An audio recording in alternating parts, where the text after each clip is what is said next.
Kenapa Argentina sangat meninggikan nama pelatih timnas Indonesia Sinteyong? Dan inilah jawabannya.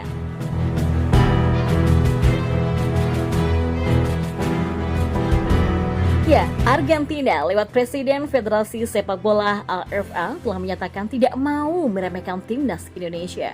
Mereka mengakui hal ini karena keberadaan pelatih Sinteyong. Nah, Presiden AFA Claudio Fabian Tapia menjelaskan hal ini ketika menjalani sesi wawancara dengan salah satu stasiun TV di Argentina. Dia menyatakan kalau Argentina tidak boleh meremehkan timnas Indonesia. Padahal secara ranking FIFA, Argentina dan Indonesia terpaut sangat jauh. Tim Tango ada di peringkat pertama, sementara Indonesia ada di peringkat ke-149, but it's okay. Dan meski begitu, Tapia meminta agar Lionel Messi dan kawan-kawan jangan meremehkan kekuatan Indonesia. Hal tersebut karena keberadaan pelatih asal Korea Selatan yang bernama Sinteyong. Indonesia tidak bisa diremehkan. Mereka ya dilatih oleh Sinteyong yang kami semua tahu kemampuannya, ujarnya. Nama Shin memang sangat harum di kancah persepak bolaan dunia, tapi tak disangka bahwa sosoknya membuat Argentina cukup bergetar. Lantas, apa alasannya Argentina sampai harus meninggikan nama Sinteyong? Dan berikut adalah beberapa ulasannya. Yang pertama, tumbangkan raksasa Jerman. Ya, Sinteyong merupakan pelatih fenomenal ketika menangani timnas Korea Selatan di Piala Dunia 2018. Pada saat itu tim negara gingseng ini membuat kejutan usai menumbangkan juara bertahan yaitu Jerman. Kala itu Sinteyong berhasil menaklukkan tim berjulukan Der Panzer dengan skor akhir 2-0. Gol Korea Selatan dicetak oleh Kim Yong-kwon pada menit ke-92 dan Son Heung-min pada menit ke-95. Akibat kekalahan ini, Jerman pun tersingkir dari Piala Dunia setelah hanya menempati posisi buncit di fase grup. Yang kedua, pernah kalahkan Argentina. Ya, Sinteyong yang bukan kali pertama melawan Argentina. Dia pernah menghadapi tim Tango pada level junior. Pada saat itu, Shin memimpin skuad Korea Selatan yang tampil di Piala Dunia U20 2017. Di babak penyisihan, Korea Selatan satu grup dengan Inggris, Argentina, dan juga Juni. Pada saat itu, skuad Argentina dihuni beberapa nama mentereng seperti Lautaro Martinez, Lisandro Martinez, sampai Gonzalo Montiel. Tapi Sinteyong yang sukses menumbangkan Argentina dengan skor akhir 2-1 di Jeonju World Cup Stadium. Dua gol Korea Selatan ini melalui aksi Lee Sung-woo dan Park Sung-ho cuma bisa dibalas oleh gol Luis Marcelo Torres saja. Lalu, yang ketiga, rekor apik melawan tim Amerika Latin. Ya, Sinteyong tampaknya tahu betul bagaimana cara meredam keganasan tim dari Amerika Latin itu. Total, Sinteyong pernah bertemu 4 kali dengan tim Amerika Latin saat memegang Korea Selatan. Dan keempat itu adalah Uruguay, Venezuela, Kolombia, dan juga Bolivia. Dari keempat laga, Shin sama sekali tidak terkalahkan. Rinciannya, Shin menang 1-0 atas Uruguay, 3-1 atas Venezuela, 2-1 atas Kolombia, dan imbang 0-0 kontra Bolivia. Tentu, rekor ini pun membuat nama Sinteyong menjadi termasyur di Amerika Latin. Dan kita beralih ke informasi bola yang selanjutnya. Fokus ke sini. Sinteyong terbangkan skuad Garuda setinggi mungkin.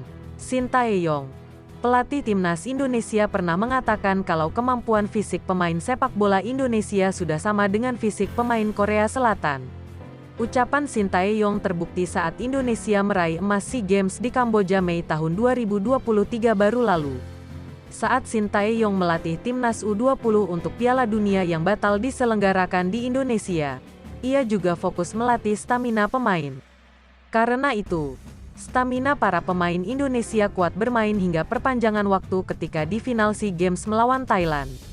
Seperti diketahui, pemain yang bermain di SEA Games 2023 sebagian besar berasal dari pemain yang dipersiapkan untuk Piala Dunia U20. Ada juga beberapa pemain yang menjadi pemain senior yang pernah ikut Piala AFF seperti Pratama Arhan dan Marcelino Ferdinand.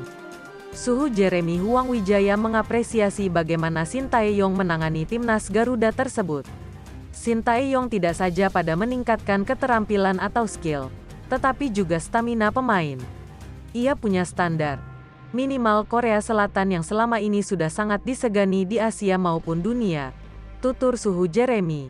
Kamis, tanggal 1 Juni tahun 2023. Kebugaran fisik dan stamina menjadi kunci utama meraih sukses dalam kehidupan bukan hanya di bidang olahraga. Kebugaran fisik dan nafas yang panjang disebut Qi. Mencegah berbagai penyakit, meningkatkan imunitas tubuh. Untuk dapat fisik dan stamina yang bugar jangan makan gorengan dan jangan minum es. Makanan yang dikukus agar nafas lebih panjang. Para penyanyi profesional umumnya juga tidak makan gorengan selama berkarir.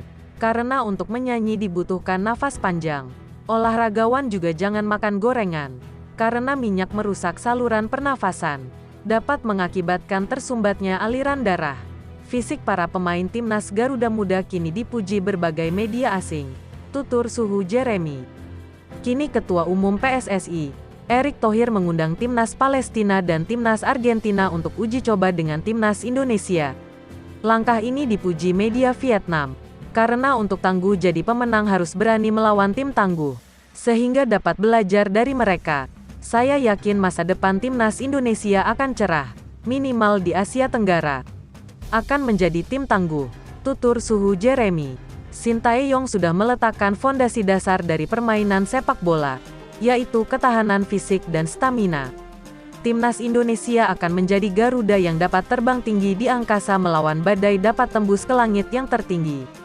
Tembok besar China dibangun bukan waktu sehari tetapi bertahun-tahun sehingga dapat kokoh berdiri, begitu juga dengan karir prestasi. Terbanglah Garudaku raih prestasi tinggi. Skuad asuhan Sintayong itu akan mulai menggelar pemusatan latihan TC di Surabaya pada tanggal 5 Juni tahun 2023. Dalam TC itu akan ada beberapa pemain yang absen berlatih bersama timnas Indonesia. Setidaknya hal ini disampaikan secara langsung oleh Wakil Ketua Umum PSSI, Zainuddin Amali. Amali mengatakan bahwa dua pemain timnas Indonesia yang berkarir di luar negeri tidak akan datang sejak awal dalam TC itu. Kedua pemain yang dimaksud adalah Sandy Walsh dan Elkan Bagnot. Melihat dari jadwal Elkan Bagnot bersama Cheltenham Town sebenarnya sudah tidak ada pertandingan. Cheltenham Town baru akan memainkan pertandingan lagi pada tanggal 8 Juli tahun 2023. Namun Amali tidak menjelaskan secara rinci alasan terlambat bergabungnya bek kelahiran Bangkok, Thailand. Hal yang sama ternyata juga dirasakan oleh Sandy Walsh. Jadwal pertandingan Sandy Walsh bersama Cafe McHellen sebenarnya sudah selesai. Lagi-lagi Amali tidak menyebutkan alasan terlambatnya bergabung pemain berposisi bek sayap itu.